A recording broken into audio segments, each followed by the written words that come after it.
आप लोग वैसे तो वृंदावन जाते रहा करो, पर कभी कभी प्रयास किया करो कि वृंदावन आमंत्रण भेजे हमको तो जाएं हम। और वृंदावन आमंत्रण 3 रूप में भेजता है। जिनका ये प्रश्न है, जिनकी ये जिज्ञासा है, उनका ये कहना है कि आपने 3 बात कही है कि वृंदावन जब आमंत्रण करता है तो 3 चीज होती हैं। पहला, स्वप्न में ब्रज का या ब्रज के ठाकुर का या वैष्णवों का दर्शन। बहुत ध्यानपूर्वक सुनिएगा सब लोग।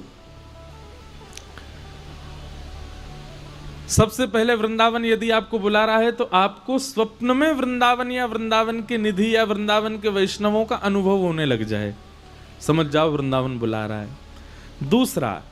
दूसरा हमने, आपने लिखा है कि दूसरा आपने कहा कि ब्रजवासी घर आए। घर आने को नहीं कहा हमने ये कहा था कि ब्रजवासी आपके शहर में आ जाए, तो समझ जाओ कि दूसरा संकेत है, ठाकुर जी बुला रहे हैं।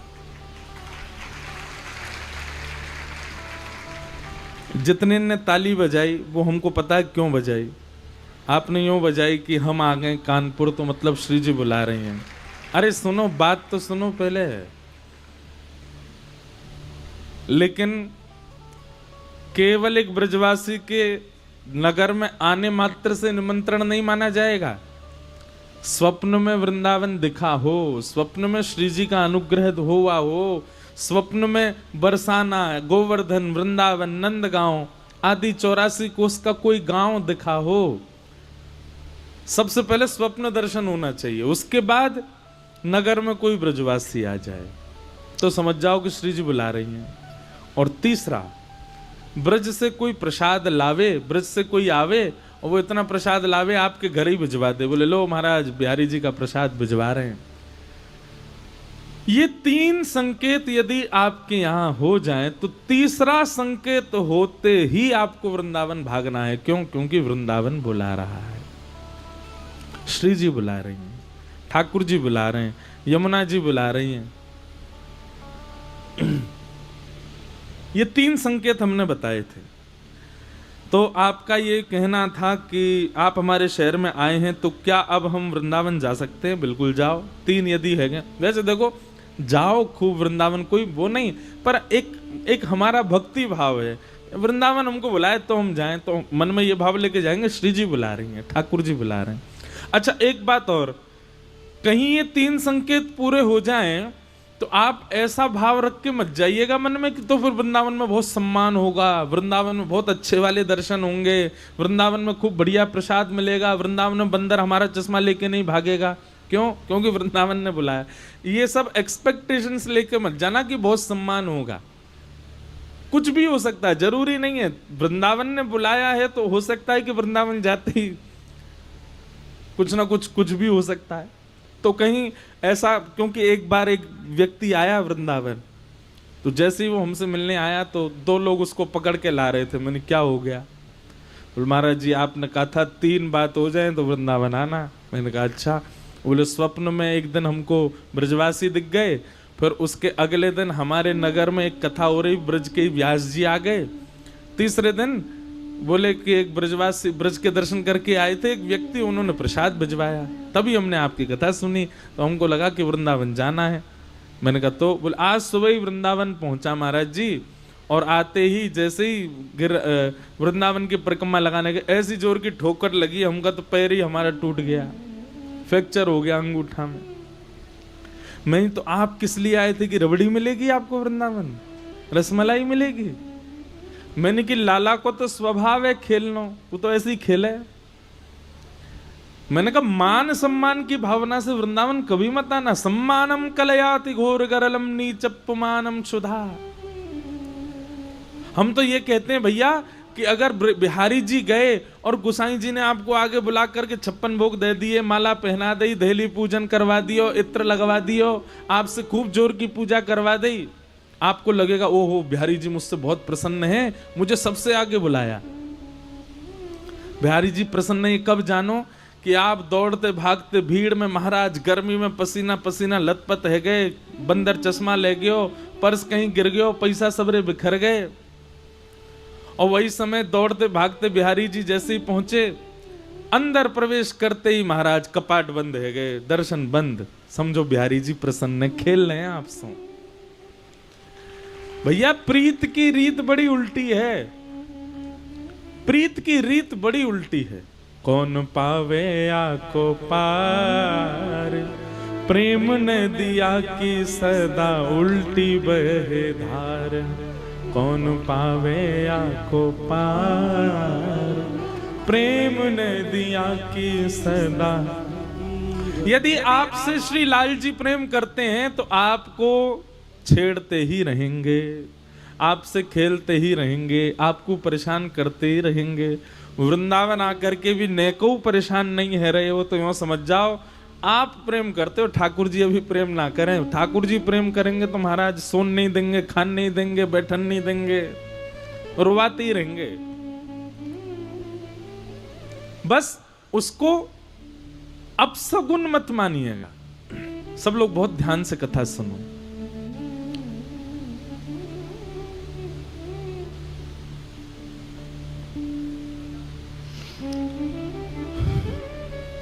क्या बता रहे थे हम कि ठाकुर जी खेलते हैं,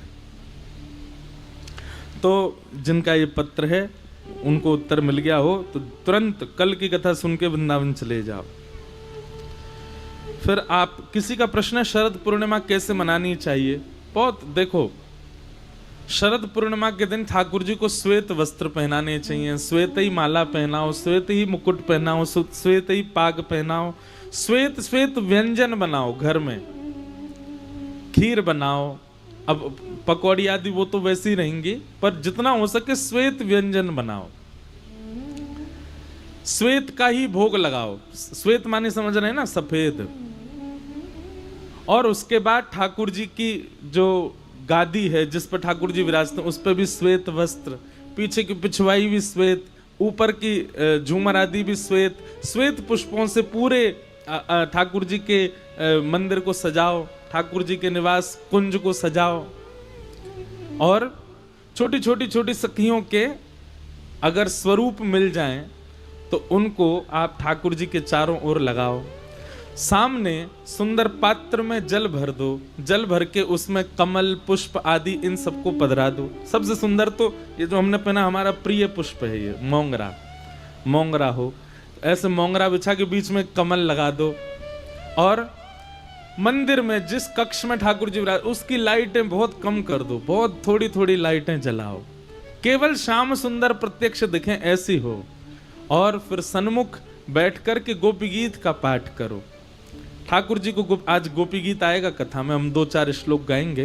गोपी गीत का ठाकुर जी को पाठ सुनाओ और गोपी गीत पाठ करने के बाद में सुंदर आप भी सज धज के बैठो, पति पत्नी बच्चे सब बिल्कुल तैयार हो करके, और फिर उसके बाद में कोई कीर्तन भजन गा के सब लोग रास करो। ऐसा भाव करो कि ठाकुर जी हमारे संग नाच रहे हैं। ठाकुर जी के आगे नृत्य करो, नृत्य करके ठाकुर जी के सन्मुख रास पंचाध्याय तक, अगर भागवत जी घर में हैं तो रास पंचाध्यायी खोल के ठाकुर जी के आगे रख दो। उस दिन रात्रि में ठाकुर जी, वैसे तो देखो मंदिरों में तो शयन होता ही है, शयन तो करते ही हैं, पर भाव ऐसा रखो कि ठाकुर जी के उस दिन पूरे कक्ष को फिर एकांतिक ठाकुर जी का बना दो। उसमें ऐसी ऐसी व्यवस्थाएं कर दो, प्रसाद रखो, जल रखो, सुंदर सखियों को विराजमान कर दो। ठाकुर जी से निवेदन करो, लाल जी अब रास करो, हम सब जा रहे हैं। फिर अपना सब करके ठाकुर जी को शयन मत कराओ। वैसे कराना चाहो तो करा भी सकते हो, पर एक भाव है ठाकुर जी को शयन ना करा के अब ठाकुर जी को रास बिहार के लिए प्रस्थान करने दो। ठाकुर जी रात भर रास करेंगे, या फिर 1-2 घंटे के लिए आप सब ठाकुर जी को एकांत छोड़ दो, ठाकुर जी रास बिहार कर लें, उसके बाद उनको शयन करा दो। इस प्रकार शरद पूर्णिमा का उत्सव मनाना है। हमारी तो बड़ी जोर की होगी गिरिराज जी में या बार 14 से 17 अक्टूबर 4 दिन श्री पूर्णिमा दीदी जी हैं, बहुत सुंदर कीर्तन करती हैं ठाकुर जी का, वो करा रही हैं 4 दिन का रास पंचाध्यायी। उसमें गोपी प्रेम की ध्वजा, ब्रज में कैसी कैसी गोपी हैं, कैसा कैसा प्रेम है, क्या क्या उनके भाव हैं, उन सब पर चर्चा 4 दिन होगी। 3 दिन कथा तो होगी 4 से 7, पर 17 तारीख को शरद पूर्णिमा वाले दिन कथा होगी रात्रि 11 से 1-2 बजे तक, और वो भी पंडाल में नहीं होगी। 3 दिन कथा पंडाल में होगी, 3 दिन बाद फिर 2 किलोमीटर दूर जाएंगे, गिरिराज जी की तलेटी, बिल्कुल गिरिराज जी के नीचे बैठ के खुले आकाश में केवल 2 लाइट व्यास जी पे होंगी, बाकी सब अंधेरे में गुप्त। जितने श्रोता आएंगे, बहुत श्रोता आएंगे उसमें, सब बिल्कुल अंधेरे में बैठेंगे, आकाश से शरद पूर्णिमा के चंद्रमा प्रकाशित करेंगे, उसी के प्रकाश में सब लोग बैठ करके गोपी गीत का पाठ करेंगे, रास पंचाध्याय, रास बिहार होगा, नृत्य करेंगे, कोई किसी को देख नहीं पाएगा, सब बस नृत्य करेंगे। हमारी ऐसी भावनाएं, कोई दिखेगा ही ना, तो है सके कि या बीच में श्याम सुंदर आ ही जाएंगे और रास, बाकी तो भावना वहां जाकर के प्रकट होगी कैसी हो। तो ऐसा शरद उत्सव होगा। अब हम भाव के प्रश्नों का उत्तर दे देते हैं ना, उसके तुरंत बाद फिर कोई खतरनाक प्रश्न आता है तो फिर हम कहते हैं अब इसका उत्तर कैसे दें, अब भाव में तो चले गए। आज भी देखो क्या हुआ कथा में, जैसे ही वर्षा हुई सब लोगों को लगी होगी ओहो वर्षा हो रही है, पानी भर जाएगा, जे होगा वो होगा। लेकिन देखो वैष्णव का स्वरूप कैसा होना चाहिए। जैसे ही वर्षा हुई, हम अपने कक्ष में तैयार हो रहे थे तो मन में भाव आया, मैंने कहा ओहो कल तो 56 भोग लगे थे ना, इंद्र को पता चल गई है कि ब्रजवासियों ने उसकी सेवा बंद कर दी है। इंद्र को पता लग गई है कि ब्रजवासी 56 भोग लगा रहे हैं गिरिराज जी को, सो इंद्र ने मूसलाधार बारिश करी। और महाराज देखो हमको पता चला कि सबसे पहले आक्रमण कहां हुआ, मंच पे ही हुआ, लेकिन हमारे ठाकुर जी ने फिर से गिरिराज जी धारण कर लिए, फिर से व्यवस्थित हो गए। और देखो जैसे ही ठाकुर जी ने गिरिराज जी धारण किए, ब्रजवासी ने अपने बांस लगा लिए, एक बांस भी लग रहा हो बीच में। बोल गिरिराज धरण की। ओ कैमरा वाले भैया ने दिखाओ बांस, हाँ जे बांस देखो, अभी बस बांस लग गो, अभी चट चट टूटना और चाहिए। तब होगी पूरी लीला। अच्छा ये बांस लगे हैं, आप कहोगे एक ही बांस थोड़े ही हो, तो देखो ये जो पिलर लग रहे हैं पंडाल में, ये पूरा गिरिराज पर्वत है, सबन ने अपने अपने लगा रखे हैं। लेकिन भैया इन पे नाइट करो, जे पंडाल तो हमारे गिरधर लाल जी नहीं अपनी भुजा पे धारण कर रखो है, इन नहीं धारण कियो है। तो ये इस बात का प्रमाण है कि ठाकुर जी, कथा केवल शब्द नहीं है, कथा केवल प्रवचन नहीं है, कथा पूरी लीला होती है। और ठाकुर जी उसमें प्रत्यक्षता का अनुभव करा देते हैं, बस कोई करने वाला होना चाहिए। कोई ने करो ऐसा अनुभव कि जो गिरिराज लीला ही है रही है, एक दो, अच्छा अब तो सबरे इनके हाथ खड़े होंगे झूठे। अच्छा ये ऐसे भाव भी प्रेमी हृदय के चित्त में ही है सके, सबके हृदय में ऐसे भाव प्रकट नहीं होते। वो हमारी बात सुन के और यूं कह रहे होंगे जन कहा बोल रहे हैं ब्यास जी, ये भी कोई बात है, वर्षा आ गई तो यूं कह रहे हैं गिरिराज लीला, पर यही तो प्रेम की बात है, प्रेम। तो आज ठाकुर जी ने प्रत्यक्षता का अनुभव करा दिया कि देखो वास्तव में गिरिराज लीला है। अच्छा होनी होती तो जोरदार रहती, पर कथा थोड़ी बहुत देर बस अपनों जमा करके रंग और फिर विश्राम कर दो, नहीं अब कथा होएगी, कथा में सबको विघ्न नहीं हो, तो व्यवस्थित भी हो गया सब। तो ठाकुर जी प्रत्यक्ष हैं, इस बात का अनुभव कराते हैं। किन्हीं का ये प्रश्न है, अगर कोई दुर्घटना या कोई निश्चित कार्य होनी है तो फिर अनहोनी क्या है? भैया देखो आपका ऐसा भाव है, होई सोई जो राम रची राखा, राम जी ने पहले से ही रचा हुआ है सबके जीवन में क्या होना है क्या नहीं होना, तो फिर अनहोनी क्यों कहते हैं? हम सब कुछ तो होना ही है, ये हम कहते हैं, हम आपस में सामाजिक वार्तालाप में कहते हैं ओहो ये तो अनहोनी है, पर वो अनहोनी नहीं है, वो होना ही था हमारे साथ में, वो होगा ही हमारे साथ में, ईश्वर द्वारा निर्धारित है होनी। अच्छा एक बात और सुनिएगा, मैं एक बात कथा में कहा करता हूं कि ठाकुर जी हमारी एक एक क्षण की क्रिया पर ध्यान नहीं देते। एक हमने बात बोली बहुत वायरल भी होती है वो, कि इतना बड़ा ब्रह्मांड है, ठाकुर जी हम पर ध्यान दे के थोड़ी बैठे होंगे, अब इसको मुझे गिराना है, अब इसको मुझे खड़ा करना है, अब इसको खांसी होनी चाहिए, अब इसकी पत्नी इससे रूठेगी, इसके बच्चे इसके विपरीत। अच्छा, भगवान पर और कोई काम नहीं है, पूरे दिन हम पे ही देखते रहेंगे? तो क्या करते हैं ठाकुर जी? ठाकुर जी व्यवस्था पूरी कर देते हैं। जैसे कि आपने बाजार से सब्जी ले आए, मसाले ले आए, व्यंजन ले आए, ला करके माता को घर में दे दिए, माता जी को। घिया आ गया, तोरई आ गई, टमाटर आ गए, आलू आ गए, भिंडी आ गई, ये मसाले, लाल मिर्च आ गई, धनिया आ गया, आदि आदि जो भी होता है सब आपने ले जा करके दे दिया। सामग्री देना आपका काम था। अब सब्जी कैसे बनेगी, कैसी नहीं बनेगी, ये मां के हाथ में है। ठीक वैसे ही ठाकुर जी हमको व्यवस्था दे देते हैं। धन दे दिया, बुद्धि दे दी, नेत्र दे दी, नाक दे दी, जीव दे दी, हाथ दे दिए, पैर दे दिए, स्वभाव दे दिया, गुण अवगुण दोनों हमारे सामने कर दिए। अब उस पर क्या करना है, क्या बनाना है, ये हमारे ऊपर निर्भर है। ठाकुर जी व्यवस्था करते हैं। भैया बालकों बैठ जाओ, बैठ जाओ, छोटी सी लाली है, वह बाहर घुमा लाओ, जाओ। समझ में आई बात? भगवान ने पुलस्त ऋषि के खानदान में भेजा किसको? रावण को।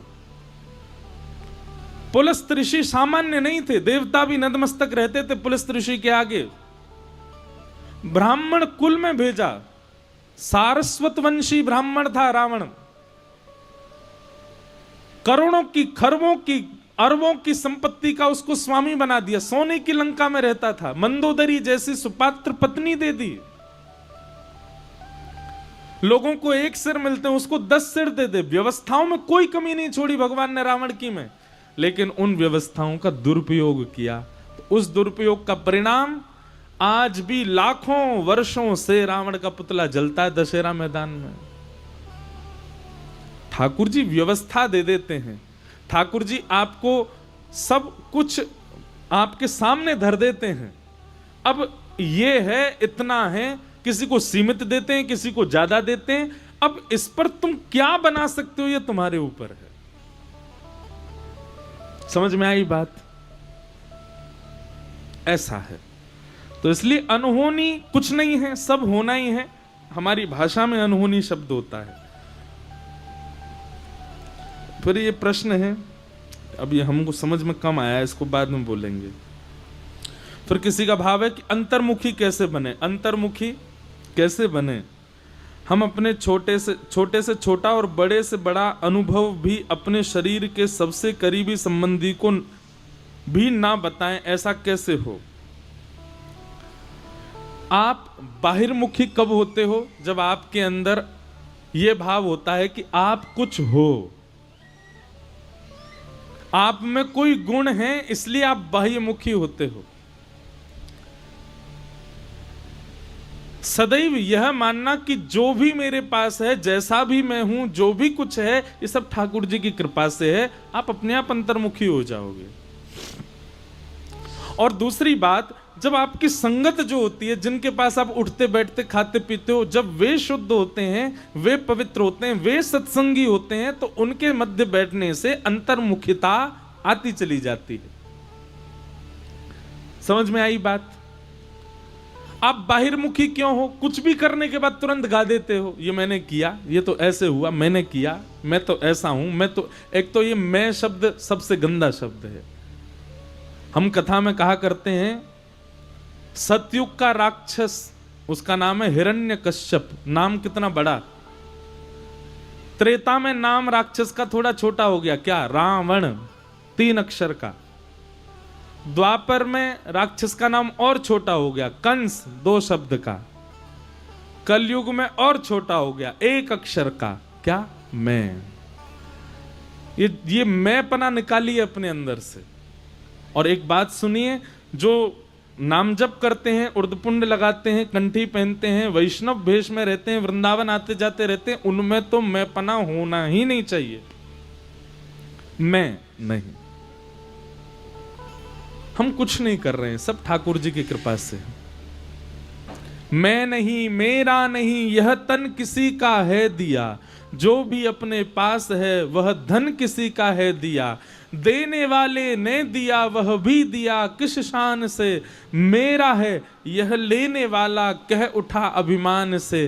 पर मैं मेरा यह कहने वाला मन किसी का है दिया। मैं नहीं, मेरा नहीं, यह तन किसी का है दिया। हम एक बात कहते हैं, समझ में किसी को नहीं आई, ताली सबने बजाई। आई समझ में? सुना दो चलो हमको। सुनो अब एक बात, आप बाहिरमुखी क्यों हो? क्योंकि आप खुद को कुछ समझते हो। मैं कुछ हूं, 30 मार खाऊं मैं।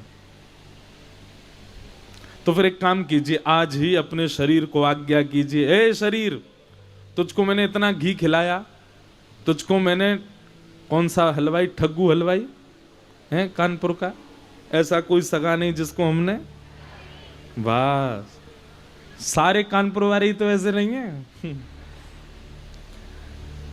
हमने तुझको उसके लड्डू खिलाए, तेने जब जो मांगा वो सब हमने तुझको दिया। ए शरीर, इतने वर्षों से हम तेरी सेवा कर रहे हैं, अब इसके बदले तू हमको ये दे, हम जो कहें तू वो कर।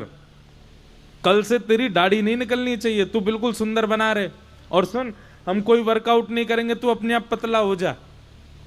और सुन, ये वृद्धावस्था, कभी बाल सफेद हो रहे हैं, दाढ़ी सफेद हो रही है, कान से सुनना बंद हो रहा है, आंखों से दिखना बंद हो रहा है, नंबर चढ़ रहा है, ये सब नहीं चलेगा। हमने तेरी बहुत सेवा करी, हमारी बात मान। अब से तू बूढ़ा नहीं होगा, तू सदा युवा बना रहे।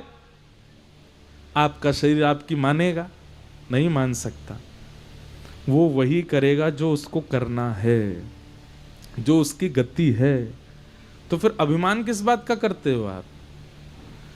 आपका खुद का शरीर आपके वश में नहीं है, तो फिर अभिमान क्यों? किस चीज का अभिमान है? जिस दिन आपके मन में यह भाव आ गया कि भाई ये सब संसार मेरा जीवन और मैं खुद सब ठाकुर जी की कठपुतली है, हम कठपुतली तेरे हाथ की, उसी दिन आपके अंदर अंतर्मुखता आ जाएगी। हम कभी कथा करके ये विचार नहीं करते, हम अपनी बात कह रहे हैं कि मेरी कथा से ये हो रहा है। सुबह इतने बालक आते हैं, कोई किसी के नेत्रों में आंसू होते हैं, कोई कुछ बना के लाता है, कोई कुछ करके लाता है। हम हर क्षण अपने मन में ये विचार करते हैं कि अरे अपना नाम लेके, अरे इंद्रेश तू इस योग्य है, तेरे में योग्यता है कि तू ऐसा कुछ कर सके?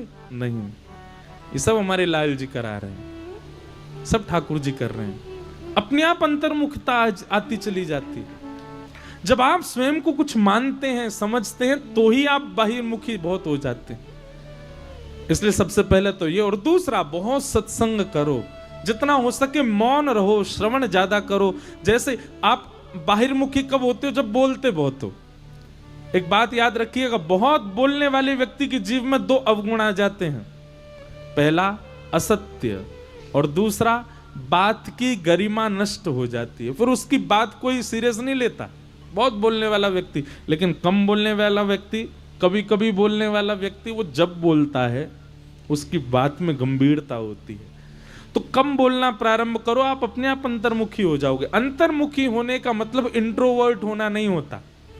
अंतर्मुखी होने का मतलब क्या बोलते हैं उसको, घुइया, क्या बोलते, मेरे वो शब्द नहीं आ रहा, बहुत क्या बोलते हैं उसको, जो अंदर ही अंदर सोचता रहता है, सब कुछ विचार करता रहता है, मनमुखी पहाड़ बनाते रहे। अच्छा इसने मुझसे ऐसे कहा, रुक जा, दारी के आगे गिरे तेरा पाम टूट जाए। अंदर ही अंदर सोचता रहेगा, अंदर ही अंदर ख्वाब ही पहाड़ बनाता रहेगा, सबके बारे में सोच लेगा, बोलता कुछ नहीं। ऐसा नहीं, ये तो नेगेटिव रूप में हो गया है? क्या बोले? अरे भैया आप तुम्हारी भाषा में कछु और होगा, समझ गए ना सब। अंतर्मुखी हो जाओ। अंतर्मुखी मतलब सब ठाकुर जी की कृपा है, मेरा कुछ नहीं। फिर आपका यह भाव है कि भक्त में सरलता प्रधान लक्षण देखा है, किंतु में सरलता सबसे कठिनता से ही आ सकती है। मुझे ऐसा लगता है भक्त भोंदू के प्रसंग में आपने बताया हरि कथा से सरलता प्राप्त होती है, निश्चित ही। ये जो हमने बात बताई, अंतर्मुखी आप हो जाओगे, अपने आप ही आपके अंदर सरलता आ जाएगी, आप सहज हो जाओगे। फिर किसी का भाव है क्या हमें चलते फिरते तुलसी माला पर नाम जप करना चाहिए? मंत्र जाप आप नहीं कर सकते, नाम जप आप कर सकते हो। वैदिक मंत्र का, गुरु मंत्र का जाप आपको चलते फिरते नहीं करना चाहिए, लेकिन ठाकुर जी के नाम को आप जप सकते हो। कृष्ण कृष्ण कृष्ण कृष्ण चलते फिरते कर सकते हो, श्री राधा श्री राधा श्री राधा चलते फिरते कर सकते हो, राम राम राम राम राम राम राम चलते फिरते कर सकते हो, शिव शिव शिव शिव शिव शिव चलते फिरते कर सकते हो। पर जब मंत्र की बात आती है, कोई मंत्र है, उसके लिए तो आसन और एकाग्र चित्त और बैठ करके शुद्ध अवस्था में ही करना है। फिर आपका भाव है कि नाम में सीताराम जप करते हैं, सियाराम जी को माता पिता मानते हैं, और ठाकुर जी को और ठाकुरानी जी को प्रिया प्रियतम को सखा भाव से मानते हैं। आपको ये भय है कि सखा सखी के रूप में मानने वाले प्रिया प्रियतम के प्रति ज्यादा लगाव हो रहा है तो कहीं माता पिता को छोड़ तो नहीं देंगे? ऐसा नहीं। हमारे मित्र बन जाते हैं तो क्या हम माता पिता को छोड़ देते हैं?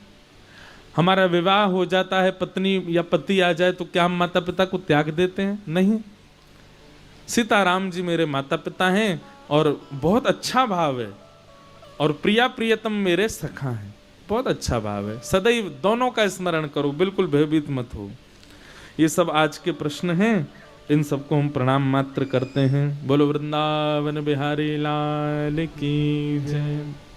फिर एक और प्रश्न है तो सही, पर अभी सभा वैसी नहीं है कि इसका उत्तर दिया जाए। आपने बिहारी जी और राधा वल्लभ जी की सेवा में गादी सेवा क्या है उसका विस्तार, और श्री हितरवंश महाप्रभु स्वामी श्री हरदास जी के सहचरी भाव के बारे में पूछा, तो इसके लिए हम भैया भक्तमाल जी अभी करके आए हैं जयपुर में, आप वो कथा सुनिए। वहाँ सहचरी भाव का अलग रूप बताया। सहचरी और अंतरंग प्रेम की चर्चा का एक अलग विषय है, वो एक अलग प्रकार की सभा में कहा जाता है। उसके लिए बड़े श्रुद्धि श्रोता चाहिए, बड़े कट्टर प्रेमी श्रोता चाहिए। यहाँ पर भी हैं, पर फिर भी यहाँ पर इसका विस्तार करेंगे तो फिर कथा का क्रम उतना नहीं हो पाएगा, इसलिए हम आगे के प्रसंग में चलते हैं।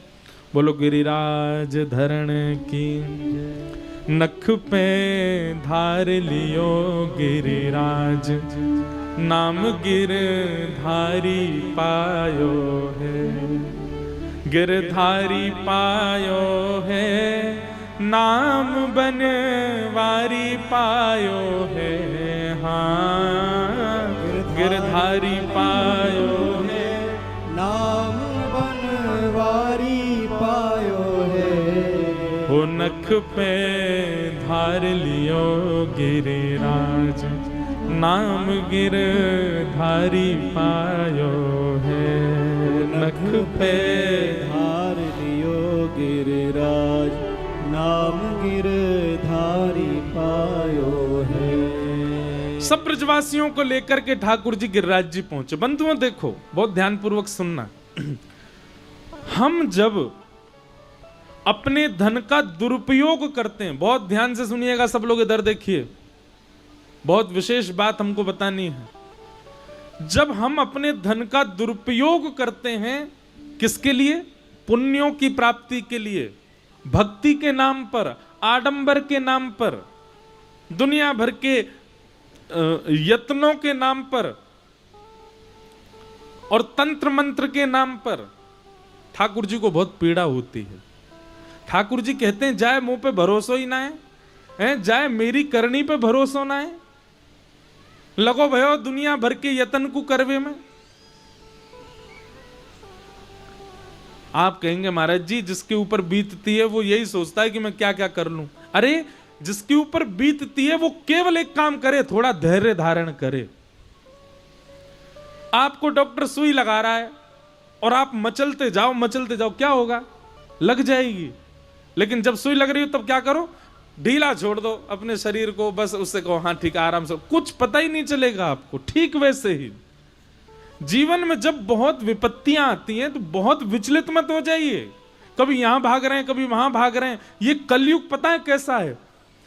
कलयुग देखता है कि किसी के व्यक्ति के जीवन में जब विचलनता आती है और वो जब तड़पता है ना, तो कलयुग को बड़ा आनंद आता है, वो और तड़पाता है, वो और ऐसा कुछ ना कुछ करता है कि आप और भयभीत हो जाओ।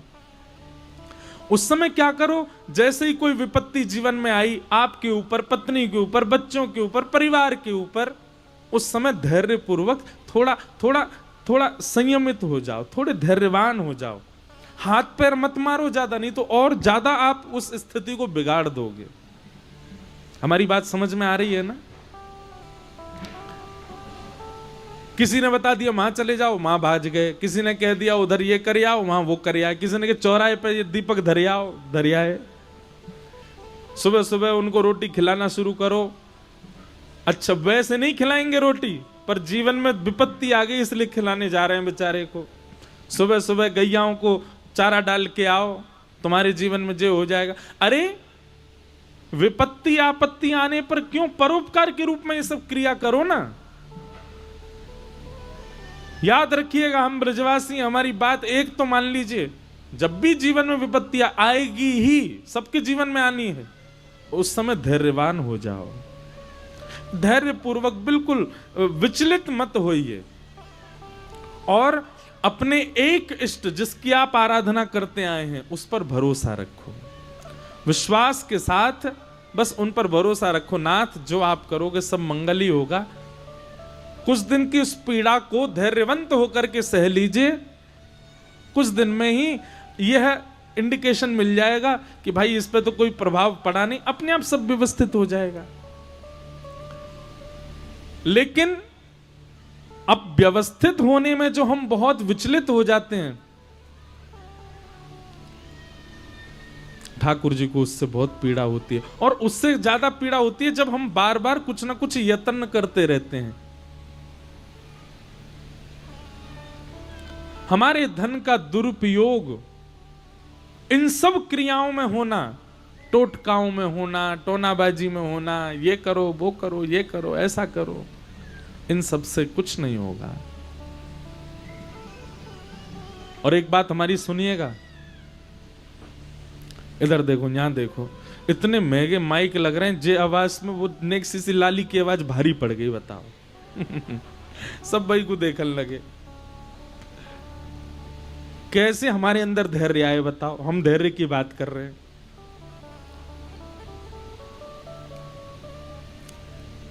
क्या बता रहा था? बहुत अच्छा एक उदाहरण आया था, भूल गया मैं। धैर्यवान,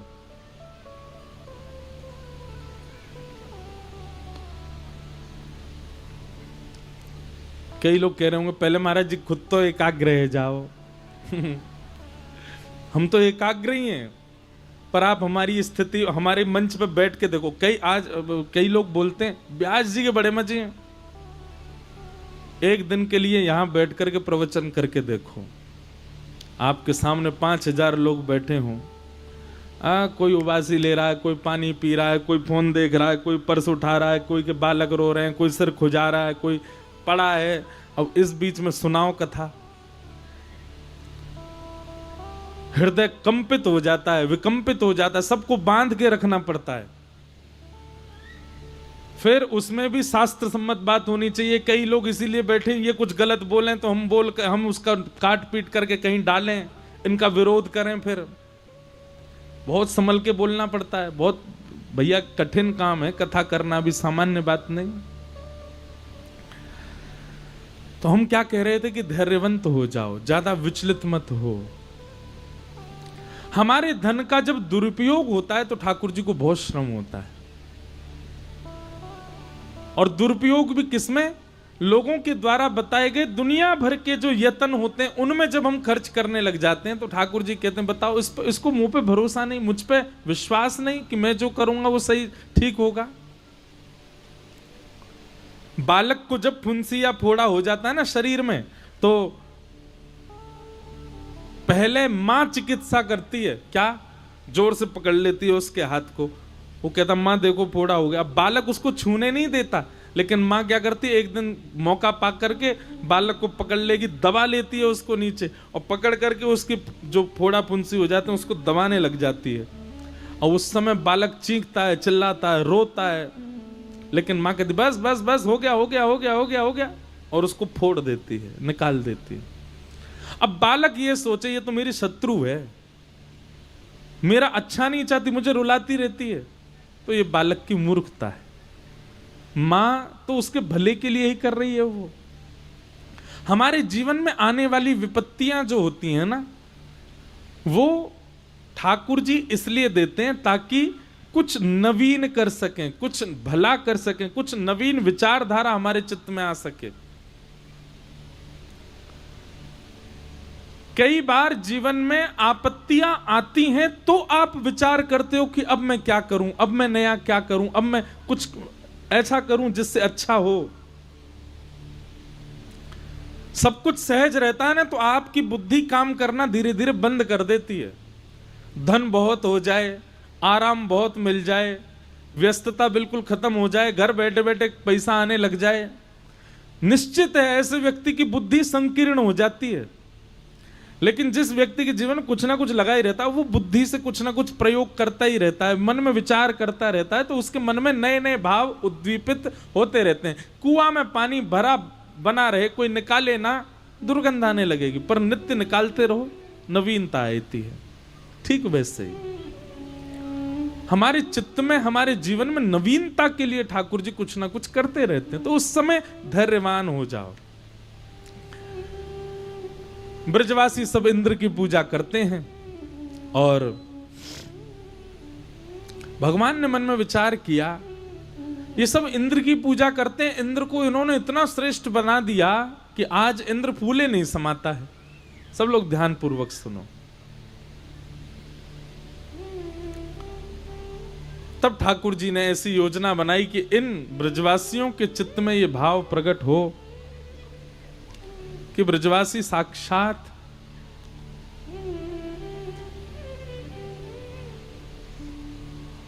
नारायण की आराधना करें, अपने धन का दुरुपयोग ना करें। तब समस्त ब्रजवासियों को लेकर के ठाकुर जी गिरिराज जी गए और विश्वास दिलाया।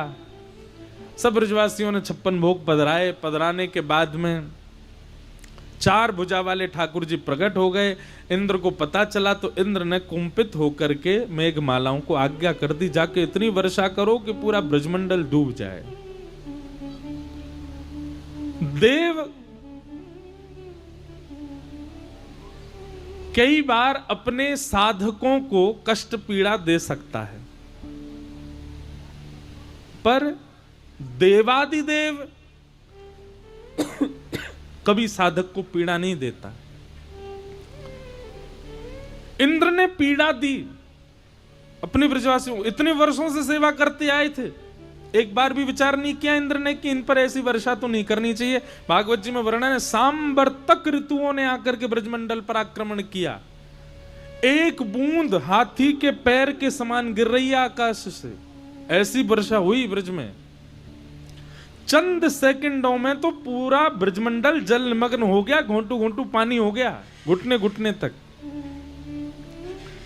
सब ब्रजवासी त्राहि माम करके दौड़ने लगे। भगवान बोले, अरे दौड़ो मत, जिनकी शरण में आए उन पर विश्वास रखो। सब ब्रजवासियों को ठाकुर जी ने घेरा, लेकिन कोई ब्रजवासी माने नहीं, सब इधर उधर भागने लगे। तब ठाकुर जी बोले, मुझे ही कुछ करना पड़ेगा।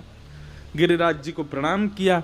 दोनों भुजाओं से ठाकुर जी ने एक तरफ से गिरिराज जी को अधर किया, गिरिराज जी एक तरफ से ऊपर उठ गए। ठाकुर जी ने भीतर प्रवेश किया और भीतर दोनों भुजाओं से भीतर प्रवेश करते गए, बिल्कुल मध्य में पहुंच गए। और मध्य में जाकर के संपूर्ण गिरिराज जी को ऊपर धारण करके भगवान ने अपनी बाम हस्त की कन्नी उंगली के नख पर धारण कर लिया। बोल गिरवरधारी गोपाल की। जैसे ही ठाकुर जी ने गिरिराज जी धारण किए, दौड़ रहे थे सब ब्रजवासी, मधुमंगल श्रीदामा तन सुखा मन सुखा धन सुखा। और ठाकुर जी सब चिल्लाने, अरे ब्रजवासी इतकू आ जाओ। सब ब्रजवासी बोले, ओहो लाला ने पर्वत उठा लियो, लाला ने पहाड़ उठा लियो, हमारे लाला ने पहाड़ उठा लियो। सब रे बाप पर्वत के नीचे आ गए और सबन ने निकाले अपने बांस के बड़े बड़े डंडा। अच्छा, गिरिराज जी जो है ना, जैसे ठाकुर जी ने धारण किए, हम बताते हैं कथा में कि वो गिरिराज जी कभी इतकू जाएं, कभी इतकू जाएं, ठाकुर जी बीच में खड़े हैं। तराजू की तरह गिरिराज जी झूल रहे हैं ऊपर। तो सब ब्रजवासी अपने अपने डंडान को लेकर के जाएं और जहां को गिरिराज जी झुक रहे हो मैं वहीं डंडान को लगा करके सबरे कहें पूछरी के लौठा की हुप हुप प्यारे। कई लोगों ने यूं लगे पता ना क्या करें ये ब्रजवासी, कहा करें हुप हुप प्यारे। अरे भैया जी हमारे ठाकुर जी को सबसे प्रिय नारो है। जैसे ही गिरिराज जी नीचे को जामे तो पूछरी के लौठा कौन है? ये हनुमान जी कोई स्वरूप है। ठाकुर जी से खेलवे के काजे, ठाकुर जी के संग खेलवे के काजे गिरिराज जी में हनुमान जी पूछरी के लौठा के रूप में बैठे हैं कि लाल जी गैया चरा के आवेंगे तो मेरे संग खेलेंगे। जैसे ही ठाकुर जी ने गिरिराज जी धारण किए तो जब पूछरी को लौठाऊ आ गए हो, सब ब्रजवासी इनके संग में प्रसाद आदि उठवारो। जैसे ही गिरिराज जी झूलन लगे तो ब्रजवासी सबरे जामे और जाकर के अपनी अपनी छड़ी लगावे और जो पूछरी को लौठा जो है का जेऊ दौड़ के जावे और जाकर के ये अपनी छड़ी लगा दे तो सबरे यही सो कहें पूछरी के लौठा की और छड़ी लगा करके बोले हुप हुप ऊपर करो। गिरिराज जी नीचे आ रहे हैं और जैसे गिरिराज जी ऊपर को जामे सम है जाए तो सब रे कहें क्या बात है वंशी वारे, शाबाश है। तो ये एक हम हर कथा में इसको बोलें। तो ऐसे गिरिराज जी झूल रहे हैं और सब ब्रजवासी अपनी अपनी छड़ी से गिरिराज जी को समतल बना रहे हैं। थोड़ी देर में गिरिराज जी सम है गए, अब झूल नहीं रहे, बिल्कुल सम है गए। ठाकुर जी अपनी कन्नी उंगली लगा करके मधुर दोनों पामन को अधर त्रिभंग लली करके ठाकुर जी ऐसे खड़े हैं। सब ब्रजवासी अपनी अपनी छड़ी लगा के जैसे ये बांस टिक रहो ऐसे ही सबन ने अपने छड़ी लगा के नीचे टिका दिए और सब ब्रजवासी खड़े है गए। लाला, ठाकुर जी बोले हाँ। बोले तू ऐसे काहे खड़ा हो लाला, अपनी उंगली नीचे कर ले, हम सबन ने बांस लगा दिए, गिरिराज जी अब टिक गए ऊपर ही। ठाकुर जी बोले हम बे, मैंने उंगली हटा ली, गिरिराज जी नीचे आ जाएंगे, सबरे चटनी बन जाओगे। अरे लाला तू तो ऐसे बोल लो जैसे तेरी उंगली पे गिरिराज जी धारण है, सांची पूछे तो हम सबन की छड़ी पर टिक रहे हैं गिरिराज जी। चल नाटक मत करे, नीचे कर ले अपनी उंगली, हमने छड़ी लगा ली है। ठाकुर जी बोले कैसे समझाऊं भैया, अब तो मान लो जो मेरी उंगली पर टिक रहे हैं भैया।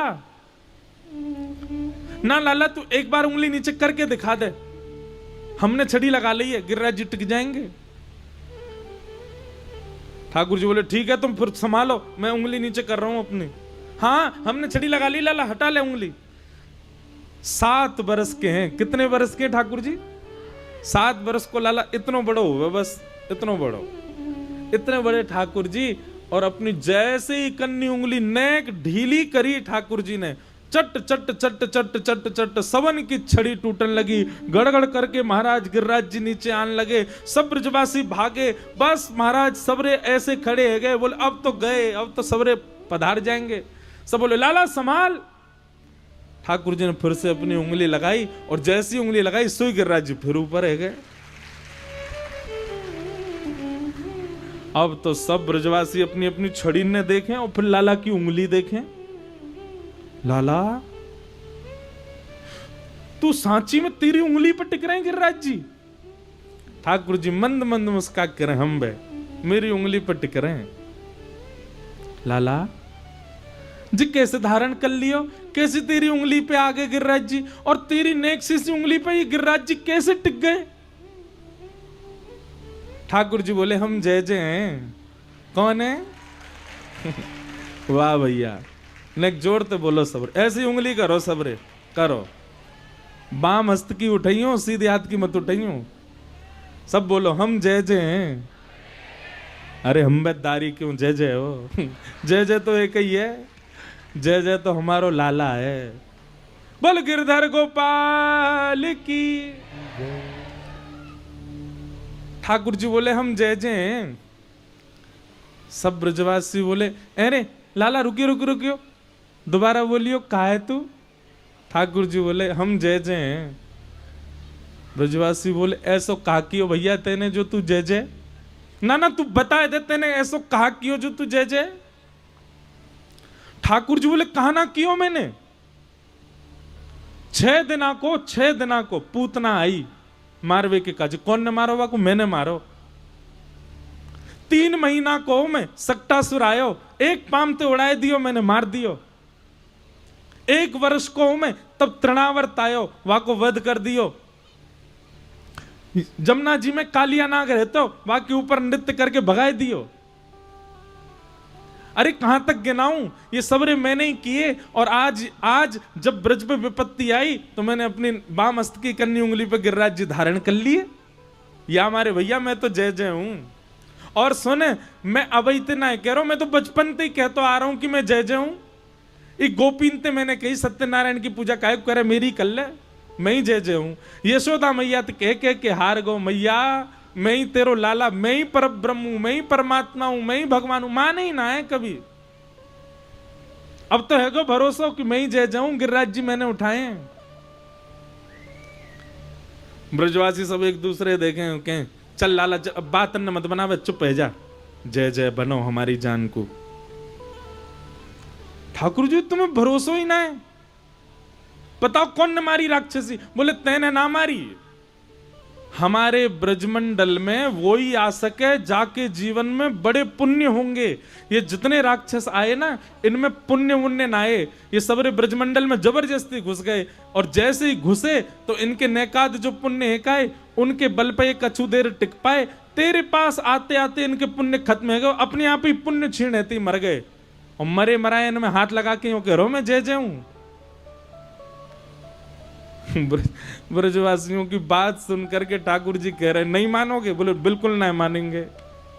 लाला तू जो कहेगो सबरी बात मानेंगे, तू जो कहेगो सब बातन पे हमको भरोसा है। लेकिन तू यूं कहेगो कि तू भगवान है, तू जय जय, या बात हम ना मान सके। जे बात ना है लाला। ठाकुर जी के नेत्रों में प्रेमाश्रु छलक पड़े। ठाकुर जी बोले ये इसीलिए मुझे ब्रजवासी बहुत प्रिय हैं। क्यों? मैं परब्रह्म हूं, मैं अपने ऐश्वर्य को इनके सामने प्रकट कर देता हूं, पर इनका प्रेम इतना विशाल है कि उस प्रेम के सामने मेरा ऐश्वर्य छोटा पड़ जाता है। इनका प्रेम इतना विकसित हो चुका है कि उस प्रेम के आगे मेरा ऐश्वर्य, मेरा भगवत तत्व वो टिक नहीं सकता है, उसको ये स्वीकार नहीं कर पा रहे हैं।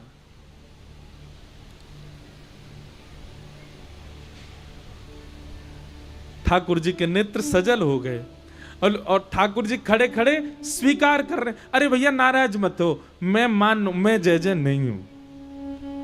अरे भैया जी गिरिराज जी मैंने नाए उठाए हैं, लेकिन लाला ही टिक तो तेरी उंगली पे ही रहे। तू सांची बता तेने कौन सा टोटका कियो है? यशोदा मैया ने कोई कवच ववच पहना रखो तो है, तेने कोई बाबा मोड़ाते बात सुन करके कछु तो की हो बात, तुम्हें इतनी शक्ति आई है। ठाकुर जी बोले भैया मैंने कछु ना किया, ये सब आप ब्रजवासी को आशीर्वाद है, वही सो मैंने गिरिराज जी उठाए हैं। और हमारे ब्रज की बड़ी प्रसिद्ध पंक्ति ठाकुर जी अपने मुख से ठाकुर जी गा रहे हैं। कैसे उठाए मैंने गिरिराज जी? कछु माखन को बल बढ़ो, कछु गोपन करी सहाय, श्री राधे जू की कृपा सो मैंने गिरवर लियो उठाए। भैया 3 बल लगे हैं गिरिराज जी उठावे में। ब्रजवासी बोले कौन से 3 बल? बोल पहलो कछु माखन को बल बढ़ो, मैंने इतनो माखन खायो, आप सबन के घर ते चुरा चुरा के माखन खायो, आप सबन की मेहनत ते निकारो भयो माखन मैंने चोरी करके खायो, वही माखन से मुंह में बल आ गयो। पहलो। दूसरो कछु गोपन करी सहाय, इतने सारे गोप ग्वाल आप लोगों ने मेरी बड़ी सहायता करी भैया गिरिराज जी उठावे में। ब्रजवासी बोले लाला हम तो सहायता कर रहे, हम तो अपनी छड़ी न ले लेके खड़े, पर छड़ी तो टूट गई, हम तो तेरी सहायता कर ना पाए, तो फिर तुम यूं क्यों करो, हमने सहायता करी। ठाकुर जी बोले तुम बड़े सीधे हो। अरे भैया जैसे ही मैंने गिरिराज जी उठाए तब तक तो माखन को बल हो, वाक्य बाद आप सबरे आश्चर्यचकित है कि मेरी ओर देखने लगे, तो आप सबके भीतर से सबन की शक्ति निकल करके मुंह में आ गई और मैंने गिरिराज जी उठा लिए। ये अपलक नेत्रन से जो आप सब मुंह को देख रहे हो ना, आप सबन की नेत्रन से ही मुंह में शक्ति आती जा रही है और वही से मैं गिरिराज जी उठा रहा हूं। ब्रजवासी ताली दे दे के हंसन लगे, ओ अब तो चली वारे नंद के लाला, अभी तक तो मक्खन चुराया करता, हमारी शक्ति चुराने लगो।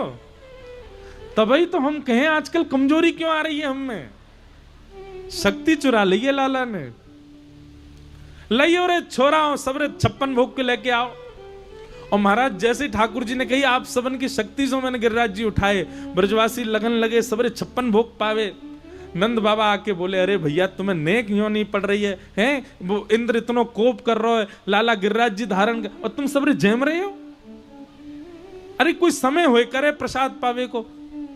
अरे बाबा तू ना जाने, जे तेरे नेक से लाला ने हमारी शक्ति चुरा ली है, हम सबन की शक्ति ले ली, वही से गिरिराज जी उठाए। अब हम खामेंगे, हम में शक्ति बनेगी, फिर हम लाला को देखेंगे, सो हमारी शक्ति लाला में चली जाएगी। या हमारे बाबा तू चुप रहे, हमें पान दे। ठाकुर जी बोले बाबा से, बाबा इनको पान दो सबन को। और सब ब्रजवासी पा रहे हैं, और पा करके महाराज बढ़िया कचौड़ी उड़ामे, जलेबी उड़ामे, मोहन थार उड़ामे, सब प्रेम से पामे। और पाके फिर जाके लाल जी के आगे देखने लगे, वो लाला मोहन थार खा के आया हूं, तो को देख रहा हूं, देसी घी की सबरी शक्ति तो में आ जाएगी। ठाकुर जी हम ये देखते रहे, उठाऊं गिरिराज जी। ऐसे सब सीधे साधे भोले। मैंने भैया एक दिन कथा में कही, ठाकुर जी को प्राप्त करने में ज्ञानी पीछे छूट जाएगा, वैरागी पीछे छूट जाएगा, विरक्त पीछे छूट जाएगा। ठाकुर जी को पावे में सबते आगे रहेगो भोलो, सबते आगे रहेगो सीधो, सबते आगे रहेगो बोंदू। ब्रजवासी जैसे बन जाओ, सरल सहज। श्री राधे जू की कृपा से मैंने गिरिवर लियो उठा। भैया हमारे ब्रज को सबसे बड़ा उत्सव है, जन्माष्टमी तो बड़ा उत्सव, राधाष्टमी तो भी बड़ा उत्सव है, गोवर्धन पूजा। सब ब्रजवासी को 7 दिन 7 रात्रि तक नाच रहे हैं, गा रहे हैं, उत्सव मना रहे हैं, उछल उछल करके सब ब्रजवासी उत्सव कर रहे हैं। और ठाकुर जी मधुर एक ही मुद्रा में खड़े हैं, सब ब्रजवासी इनको सुख दे रहे हैं। भैया रसिक जन तो ऐसो भी कहें कि इंद्र को तो 7 मिनट में ही पता चल गई, ठाकुर जी ने जैसे गिरिराज जी उठाए, इंद्र को पता चल गई कि ये तो भगवान है। अरे इतना बड़ा पर्वत कैसे उठा सके कोई बालक? तो फिर बोले इंद्र ने वर्षा धीमी करनी चाहिए, पर तभी ठाकुर जी ने कही, ये सब ब्रजवासी इतना प्रेम भर के मुंह को देख रहे हैं, ये सब ब्रजवासी घेर के मेरे आसपास खड़े हैं। अरे इंद्र तो पे जितनो भंडार हो उतना लुटाए दे, ये सब ब्रजवासी मेरे समीप रहे आएंगे। तब इंद्र ने 7 दिन 7 रात्रि तक वर्षा की। क्यों? ठाकुर जी की आज्ञा है गई है कि ये सब ब्रजवासी मेरे समीप खड़े रहेंगे, ये सब ब्रजवासी मुंह को देखते रहेंगे। एक बात कहें, ठाकुर जी को वैष्णवन को देखना बहुत अच्छा लगे। आप लोग जब ठाकुर जी का दर्शन करने जाते हैं ना, ठाकुर जी को बहुत अच्छा लगता है जब कोई उनका दर्शन करने आता है। पर कई लोगों को मैंने देखा है, वो जाएंगे प्रणाम करके निकल गए। अरे ऐसे दर्शन थोड़ी होते हैं। हाँ ठीक है, भीड़ बहुत ज्यादा है, जाए आपको कह दियो जाए कि चलो चलो, बात अलग है, पर दर्शन कैसे होने चाहिए? एक एक छवि ठाकुर जी की आपके नेत्रन में बस जाए, एक एक श्रृंगार स्पष्ट आपको याद रहे, कैसे लग रहे हैं आज ठाकुर जी, वो है श्रृंगार। नेत्रन में धारण करके ठाकुर जी को विराजमान कर लो, और वही छवि को फिर बाहर आकर के देखते रहो, चिंतन करते रहो। दूसरी बात, ठाकुर जी के सामने जब भी जाओ, अब देखो लोग प्रसाद लेके क्यों जाते हैं, माला लेके क्यों जाते हैं, इसके पीछे कारण पता है? उनको प्रसन्न करने के लिए, ठाकुर जी को खुश करने के लिए लेके जाते हैं। पर एक बात बताओ, आपको भी पता है कि आपसे आगे 1000 वैष्णव हैं, और उन सबन के हाथ में भी प्रसाद है, उन सबन के हाथ में वो माला है, तो एक ही चीज से ठाकुर जी कितना प्रसन्न होंगे। कछु ऐसा लेके जाओ जो कोई नहीं लेके जा रहा है। वहां में सबसे बढ़िया पता कहा है, कछु मत लेके जाओ, ठाकुर जी के सामने जाओ और ठाकुर जी तो जाके बस यूं को लाला तो पे तो सब कछु है, तुम पे तो सब है, कोई जरूरत तो है ना है तुम्हें। अपने हृदय के कछु भाव सुनाया हो, और भीड़ बहुत ज्यादा है तो दर्शन करके आओ, बाहर खड़े खड़े सुना दो, ठाकुर जी के कान खूब बड़े हैं, सुन लेंगे। और हमें तो एक बहुत बढ़िया लगे भैया, ठाकुर जी के आगे जाओ और ऐसा कछु करके आओ जैसे ठाकुर जी हंसें, ठाकुर जी को अच्छा लगे, ठाकुर जी मुस्कुरा जाएं, वो प्रसन्न हो जाएं। हमारे कई सारे वैष्णव सुबह भी आमे, उन सबन को देखो ऐसे चंदन वो ब्रज की रज यहाँ लगा लेंगे, यहाँ लगा करके यहाँ तक लगा लें। ये हमारे ब्रज की परंपरा, इतनो सारो चंदन काय को पोतले हैं। तो ऐसा भाव है कि ठाकुर जी के सामने हाउ बिलाऊ से बन के जाओ तो का होएगा, ठाकुर जी देख के जोर से हंस जाएंगे, ओ देख कैसे बन के आए हो। ठाकुर जी को देख के नेक हंसी आ जाएगी। और यदि ठाकुर जी हमको देख के मुस्कुरा गए, सोचो ठाकुर जी किसी को देख के यदि मुस्कुरा जाएं तो वहां पे भैया त्रिभुवन वार दो, त्रिभुवन वारी वारी जावे वह व्यक्ति के, जहां पर ठाकुर जी मुस्कुरा जाएं। इसलिए कभी भी वृंदावन जाओ, कहीं दर्शन करवे जाओ, ऐसी कोई योजना बना करके जाओ। अब योजना भी हम नहीं बताएंगे भैया, हम तो बस आपको मार्ग बता रहे हैं, योजना खुद बनाओ। ऐसी कोई योजना बना करके जाओ कि ठाकुर जी आपको देख के प्रसन्न रह जाए, खुश रह जाए। हमको अवकाश तो नहीं मिला कानपुर में ज्यादा कहीं जाने का, और अभी मैंने कथाओं में कहीं भी जाना आना बहुत कम बंद कर दिया। हम सबको बुलाते हैं, सब आ जाओ। ये कम है कि हम अपने शहर से आपके शहर आ गए, और वहां में भी यूं हमारे घर आओ, अरे तुम्हारे शहर आ गए बस यही बहुत है, कथा सुन लो। लेकिन कानपुर में हम एक परिवार के यहाँ गए, ऐसा कोई नाम नहीं बोलेंगे। उनने क्या किया पता है, दुनिया में सब जगह जाते हैं तो सब जगह भोजन दे दे, प्रसाद दें, ये दो वो दो, ठाकुर महाराज जी आए हैं इनका स्वागत करो, पुष्प बरसाओ। एक परिवार में हम गए, उन्होंने खेल की व्यवस्था रखी, बोले महाराज जी आएंगे 5 मिनट खेल के जाएंगे। मैंने कहा जे बहुत बढ़िया, खिलाओ। ब्रजवासी आए उनको आकर के आनंद करा दो, वो प्रसन्न है जाएं, जब तक जाएं तब तक याद रखेंगे वो उनके यहाँ हम खेल के आए थे। रोज सुबह कानपुर वाले भी हमको ले जाते हैं मैदान में खिलाने, हार गए बेचारे, कानपुर हार गए हो, ब्रजमंडल जीत गए हो। 3 दिन को मैच भयो, 2 बार जीत गए। अच्छा वैसे हमारे संग एक फायदा हो रहा है, हम जब मैदान पे जाते हैं आधे तो हमारे पक्ष में ही आ जाते हैं विपक्षी भी, अरे महाराज जी यार इनको आउट मत करो, इनसे छक्का पड़वाओ। ऐसा प्रेम भी मानो बहुत मुश्किलन ते मिले। सोचो विपक्षी देश से हमारा देश खेल रहा हो और खिलाड़ी के आते ही विपक्षी सारे उसके पक्ष में हो जाएं तो फिर तो जीत निश्चित है। पर ऐसा अपने अध्यात्म में ही होता है। हम खेलने जाते हैं, सारे विपक्षी बढ़िया से बढ़िया गेंदबाज भी हो, महाराज जी खेल रहे हैं तो मेरी, अब वैसे तो गेंदबाज को रहता है कि सामने वाला छू नहीं पाए ऐसी गेंद डालूंगा, पर जब हम बैट पकड़े तो सामने वाला यूं कहे मेरी बॉल पर छक्का पड़ जाए तो समझूंगा कि हाँ मैंने गेंद डाली। तो या को फायदा उठा ले, खूब बढ़िया खेलें, कानपुर को हरा दियो। और ब्रज के सामने तो भैया सदैव हार ही स्वीकार करो, ब्रज ही जीते। पर एक बार अजब कुमारी की कथा हम सुनाते हैं।